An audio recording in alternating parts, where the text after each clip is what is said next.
This is what we need to worry about. And please teach them that water is the new gold. I won't call it the new oil. I don't particularly like oil. It's a dirty fuel, but it's the new gold. Please don't throw it away. Pakistan is said to be water scarce in 2025, so I'll still drink the water given to me. 2025 is right here. It's here today. So you know what's happened? We don't know that we are water scarce because no one's telling us. And one day a UN agency will stand up and tell you that your peripheral areas are water scarce, then we'll take cognizance of it. But parts of Balochistan, Buredi Sahab, aap baithe hain, you know, are water scarce. Complete desertification. The cracked earth you see, that's the norm now. फिर भी हम लगे हुए हैं कि हम वहाँ पानी निकालेंगे ट्यूबवेल से और निकालेंगे, because there's no water left underground also. It's called groundwater. It's not there anymore. The same is happening in many parts of Sindh, but Sindh and Punjab are irrigated, as I said, by the Indus and by the largest man-made irrigation system in the world, which is Punjab. The canal colonies created by the British for different reasons, whatever it is, big hydropower source. So our children need to understand, urban children need to understand, please don't let people spend the whole day with the hose. I mean, I'm the scourge of, I'm the nightmare of all drivers in Islamabad early morning when I go for a walk. In Karachi I don't go for the early morning walks. I see people washing cars and drive. अच्छा पानी चल रहा है road पे, किस लिए? बंद करो लाला. क्यों बीबी, क्यों आप पीछे पड़ी? I said ये खत्म हो रहा है. This is all our future. This is our right. It's also an entitlement. I'm against too much pricing of water because it creates, inequalities.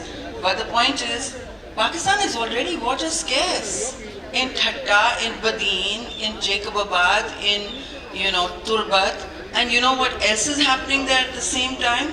These are the hottest places in the earth, on the planet, every year in the summer.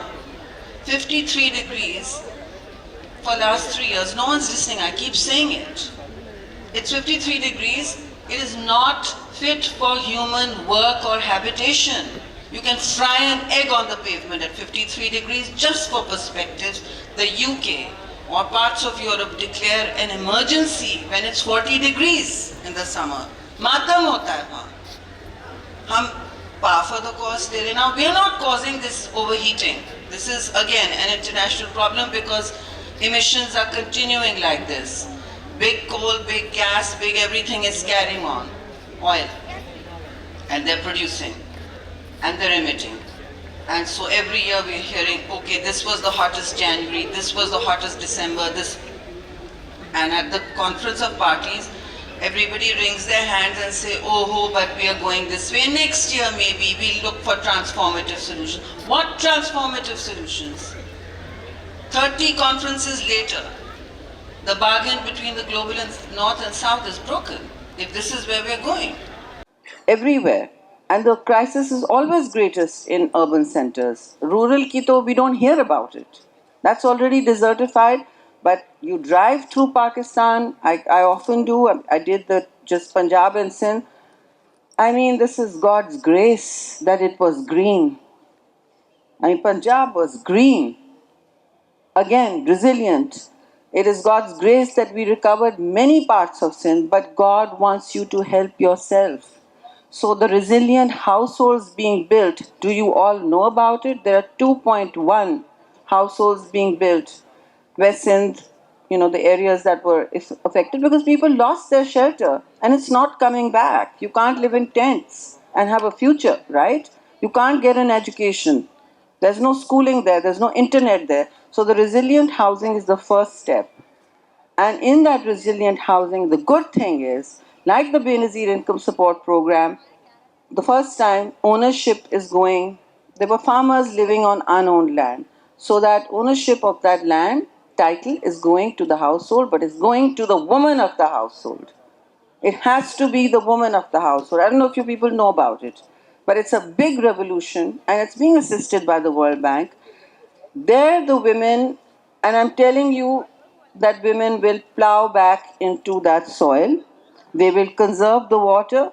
Why I'm telling you this, and our children need to know this about inequality, gender inequality as well, that women in Pakistan, not any of you, spend 72% of their time carrying water in cities, in rural areas, all over Pakistan. 72% of their day. Okay? That's a huge percentage. And the water carriers of this country are, when there's no piping, are women. So they're doing that, and we have to ask ourselves, anyone who's carrying water for a mile or half a mile or even 10 minutes is going to conserve that water, surely. Anyone who has to pay for the soil and worry about, will this grow? Oh, should I plant rice again? It's taking up too much water. It's a thirsty crop, right? The children will ask and the women will ask, do we have enough water? Should we try a crop rotation? Or there's an NGO down the road selling us a way to grow paddy or rice without less water. Shall we use that?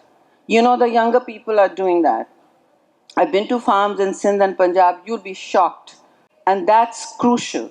But that's not always easy for the poorest of the poor. But once they own the land, then our job as citizens is to provide, if we can, the linkages. I mean, my ambition is to set up an innovation fund for young people where they come up with the green solutions, because believe it or not, in NUST and all these universities, you must know Ambreen, they're coming up with fantastic low cost solutions.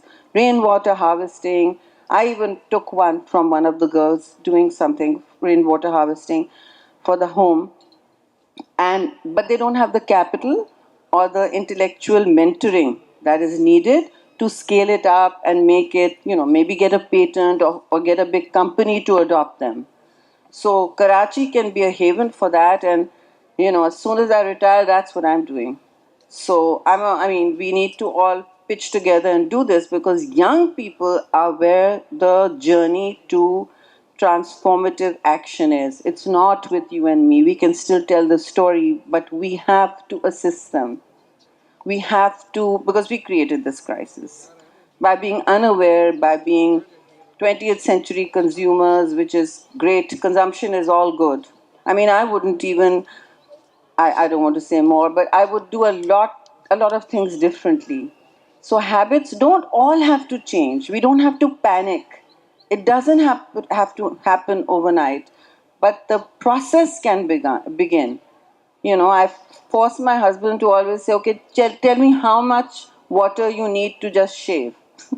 So he has to hear this every week, shouting, okay, let's see how much water you're using. I'm measuring the carbon footprint of our home, which is why I've solarized in Islamabad, because the carbon footprint was too high.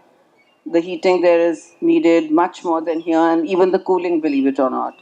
So extreme weathers, the capital outlay, whatever you can afford, you need to do. And for the rural people, we need to, I mean, this is the one last ask would have of our children, of our teachers. Ask them, when a country needs transformative action, then we need to have children doing more than plant one tree. They need to do more than plant one tree and look after that tree. They need to do that. But they need to take actions in their community. This should be part of their qualifying exam. If you want your degree, show us how you have saved water. It's not very difficult. Calculate your carbon footprint. They learned like this. They're not dinosaurs like us. On their phones, they've learned. And give us back what you've done for the year. On that, you will qualify. What community service have you done? We were brought up to do community service. Sorry, today's elites are not. They are not. The money is immediately spent somewhere else. So it has to be reinvested. It's like Mother Nature or like a parent. If you abuse them, they can't look after you. Right? It's like anything. It's a law of nature. So you have to teach children to nurture. Hostility is the opposite of good climate action. You have to teach them to nurture the earth, to nurture each other, and to replenish our natural resource. And if you see a brick kiln, I see it on the way, I still do it. I'm seeing on the motorway to Lahore, I'm seeing a brick kiln. They're not supposed to emit that black smoke, which is what's one of the big reasons that pollution is so bad there. Here we get the sea breeze blowing it out, so we get lucky. It's again nature rescuing us, not us. But I take the picture, I post it, I send it to the Environment Protection Agency because I know them. But we need to do this. We need to lessen this gap between ourselves. Democracy only works if you demand it. It doesn't work as a passive entitlement in countries like that are halfway there. So demand your action. Say, I want to see why this brick kiln is not closed, or why this factory is putting out black fumes, or why it's throwing sewage. If they make enough profit into the water, because that's what they're doing. I won't tell you the figures for Karachi; they will really, really shock you. But I'll give you a small figure for Rawalpindi and Islamabad. 9 billion gallons of untreated sewage are going, 9 billion gallons a day going into the Rawal Dam. You've seen the Rawal Dam? Used to be beautiful. It can be beautiful again. But it's going to be our children who will change that. Thank you. Time's up. Thank you so very much, Senator Sharri Rahman, for this powerful keynote, which has ignited both a sense of urgency and hope amongst all of us. A big thank you to QALF for making this happen, and very, very grateful to you, our dear audience, for listening to us, for your interest and ownership of this cause. I'd like to end with reading out two quotations which I found very relevant for today's session. One which says, "Climate change is no longer some far off problem. It is happening here, it is happening now." And lastly, in the end, we will conserve only what we love, and we will love only what we understand, and we will understand only what we are taught. Thank you so very much, and thank you so much, Ms. Thank you for doing. Thank you.